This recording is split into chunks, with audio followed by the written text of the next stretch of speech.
maintenir une certaine traçabilité. damay dellu si waat rek parce que bu ñuy waxu Pastef il faut toujours ñuy ñëw ci démb doog a yegg si ci tey Pastef dañu dugal ci bopp sénégalais yépp waxu xaalis bi ñu jël xaalis bi nar a ñëw ak pétrole bi donc ba bopp sénégalais yépp fees ak question financière Ousmane Sonko aussi mooy ci li ma xam mennum kilifa ci wàllu politique ci réew mi bi ma juddoo ba léegi dem ba nekk premier ministre de surcroît représenter tous les Sénégalais toog jàkkaarloog askanu Sénégal di laajaat xaalis donc Pastef xaalis ak Pastef c'est une très très longue histoire donc kon Pastef ñoom tey jii mais transparence bi ñu waroon a wone il devait être irréprochable waruñu woon a xaar ñu leen di topp ci ay rapports d'exécution budgétaire ñun def nañ ci vidéo il y a peut-être 2 ou 3 mois di leen laaj justement ce rapport-là lan la ñuy nëbb très exactement te bu ñu xoolee en fait c'est un État hors la loi parce que loolu loi moo exiger que ni dañ ko war a produire donc su ko gouvernement bi produirul en temps et en heure mooy que ni État hors la loi la léegi État hors la loi boobu mais nan la mën a amee sañ-sañ taxaw di rappeler ni parti politique yi respecté wuñ seen ay obligations wala respecté nañ seen ay obligations na gouvernement bi respecte ay obligations am fonctionnaires yi def seen liggéey avec rigueur su boobaa ñoom ñu mën a am exigence ci sénégalais yi autrement bu dee yow li la war defoo ko mënoo taxaw ci kanamu sénégalais yi naan leen def leen lii wala def leen laa donc rapport d'exécution budgétaire dañ ko soxla pour xam ñoom suñu xaalis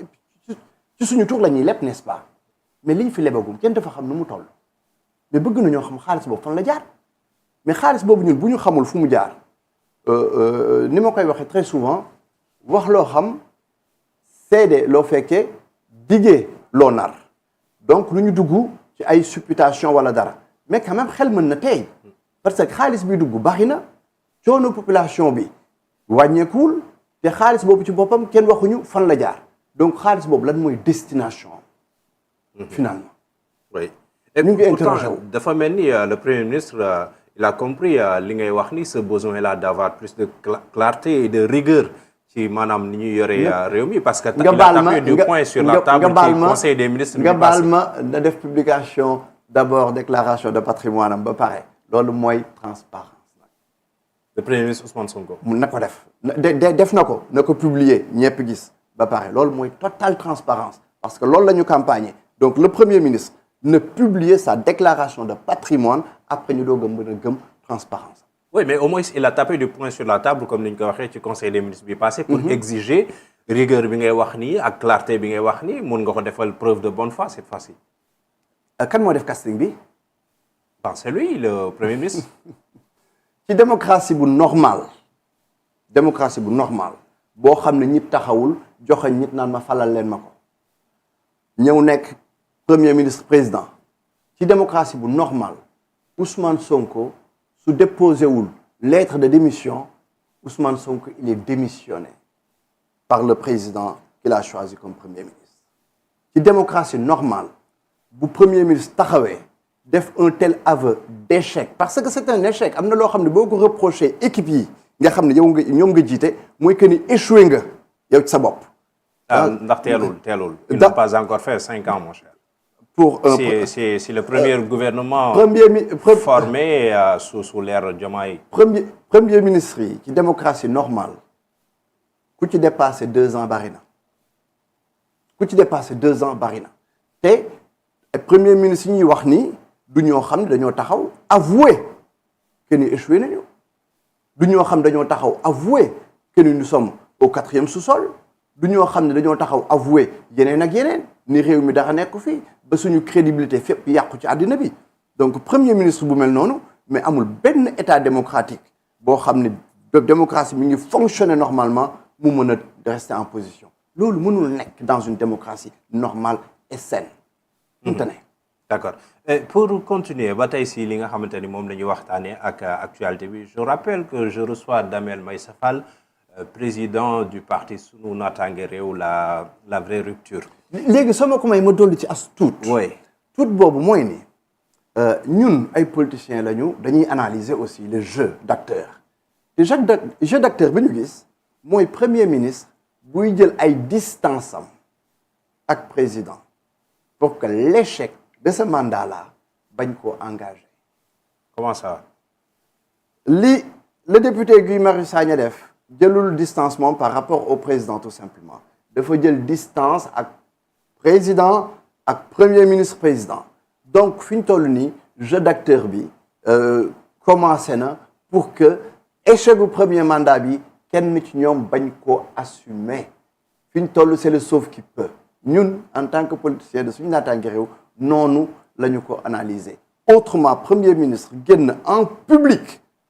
humilier sa ay équipe noonu mënta ne soo ko defee comme ça en public waxoog équipe bi sénégalais ngay waxal. pour que ëllëg nga ni waxoon naa ko. et toujours dans cette logique yaa ngi wax ni que ñoom ba tey ñu ngi leb ñun ñi xamuñu fan la ñu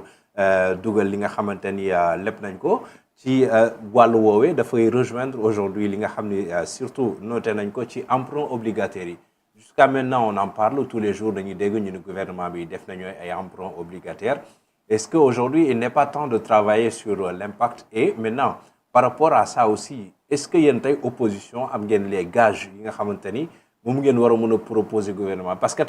c'est trop facile de critiquer et tout ça, et que finalement, vous n'avez pas des arguments solides pour des propositions. Mais quand on est réuni, quand on est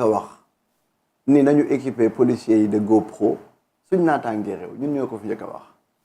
Donc dégg nañu woon mu ngi ci ministère de l'intérieur c'est dans les tuyaux mais ba léegi gisaguñu GoPro yi ñu ñoo ko proposé état jël ndax ñoom bi ñu nekkee opposition mësuñu koo proposé donc kooku ñun ñoo ko proposé. kan moo fi ni les forces de défense et de sécurité il faut une lutte acharnée totale frontale contre la corruption suñu naataange réew. des archives depuis 2011 premier ministre président Ousmane Sonko mi ngi doog a tudd kaawu forces de défense et de sécurité yi en août 2024 le député Guy Marius Sagna après Ousmane Sonko. donc ñun ñu ngi wax état mu ngi jëfee sauf que nag ñun duñu une opposition de contribution nous sommes dans une opposition radicale donc ñoom ñoo ni woon ñoo mën ñoo xam ñoo am 4000 cadres ñoom rek a xam d'ailleurs donc kon nañu def liggéey bi dañuy wax ba convaincre sénégalais yi nañ def liggéey bi ñun li ñuy wax Pastef yomb na oui lutte contre la corruption et l'enrichissement illicite ku ñu ko confier ñu ànd ak yow liggéey ku ñu ko confier wul nag nga dem ak sa ay idées bopp sénégalais yu juge la ci say idées bopp ay sénégalais lañu Sénégal lañ bëgg dañu bëgg Pastef réussir mais ñun duñu contribuer sans cadre précis. Est-ce que da ngeen war a xaar ba ñu leen di impliquer ngeen soog contribuer. parce que bon Sénégal bu fekkee ñor na leen aussi tamit. xam nga ni ma ko waxee. ñu wax nañu waxu GoPro yi. ñu ngi koy jëfee wax nañu fi le ministre de l'intérieur. oui ça c'est de la contribution ça. wax nañu mais ñun li nga xam ni moom la ñuy dugal dans le débat mooy les questions les plus urgentes yoo xam ni vraiment dina tax usager bi citoyen bi ñu mën ko respecter dans ses droits mais aussi mu nekk ay propositions yoo xam ne aussi très souvent difficile pour xool ndax gars yi nañ ko def mais am na ci proposition yoo xam ne mais mënuñu ko teg stable bi nii ñu piller ñu. xam nga bi ñu fi dindi ambulant yi mais c'est parce que dañ ni monsieur le ministre de l'intérieur su dee mënu leen a rendre ay trottoirs aux piétons la chaussée aux automobiles